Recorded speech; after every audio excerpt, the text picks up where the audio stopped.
বহুদিন পর, বহু দিন কেন, বহু বছর পর আমার, বিশেষ করে আমার বাবারা ৬ ভাই বোন এবং তার ফ্যামিলি, হয় এখানে হয়তো সবাই নেই, বাট আমরা যতটুকু ম্যাক্সিমাম চেষ্টা করেছিলাম ওই টাইমে যাওয়ার, সবাই মিলে একসাথে বেরিয়েছিলাম, অনেক মজা করেছি। আর আমাদের এই ৬টা ফ্যামিলি, মানে ২ বাবা, কাকা আর ৪ পিসি, সবাই মিলে মানে গিয়ে যে এতটা আনন্দ করেছি। আমাদের ফার্স্ট ডেস্টিনেশন ছিল কিন্তু মায়াপুর। আমরা মায়াপুরে ঘুরেছি আর খুব শর্ট টাইমে প্ল্যানটা হয়েছিল, বাট যা ওয়েদার ছিল খুব ভালো, ওয়েদারেও আমরা ঘুরেছি, আমাদের তো খুব মজা হয়েছে।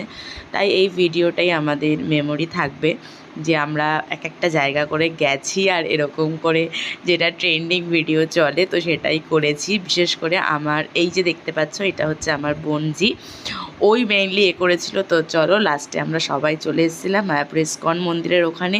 তো ইস্কন মন্দিরে যেহেতু গেছি, একটু প্রণাম তো জানাতেই হয়। আর আমার ড্রেসটা কেমন লাগলো এটা কিন্তু সবাই অবশ্যই কমেন্ট করে জানিও, কারণ এই ড্রেসটা কিন্তু আমি মাকে বানিয়ে দিয়েছিলাম নিজের হাতে, বাট মা তো আর পরতে পারলো না, তো আমি পরেছিলাম। তো আমার তো খুব ভালো লেগেছে, আর মায়াপুরে গিয়েও খুব ভালো লেগেছে। ওখানে আরও ভিডিও তোমাদের সাথে শেয়ার করব, সবাই সাথে থেকো।